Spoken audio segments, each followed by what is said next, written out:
پیغمبر صلی اللہ علیہ وآلہ وسلم، مسلمانوں سے کہہ دو کہ جب اپنی بیویوں کو طلاق دینے لگو تو ان کی عدت کو پیش نظر رکھ کر طلاق دو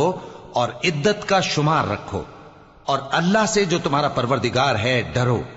نہ تو تم ہی ان کو ایام عدت میں ان کے گھروں سے نکالو اور نہ وہ خود ہی نکلیں،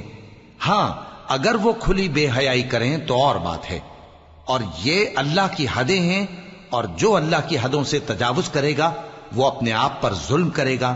اے طلاق دینے والے، تجھے کیا معلوم، شاید اللہ اس کے بعد رجعت کی کوئی سبیل پیدا کر دے۔ پھر جب وہ اپنی میعاد یعنی عدت ختم ہونے کے قریب پہنچ جائیں تو یا تو ان کو اچھی طرح سے زوجیت میں رہنے دو یا اچھی طرح سے علیحدہ کر دو،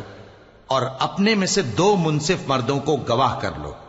اور اے گواہو، اللہ کے لیے درست گواہی دینا۔ ان باتوں سے اس شخص کو نصیحت کی جاتی ہے جو اللہ پر اور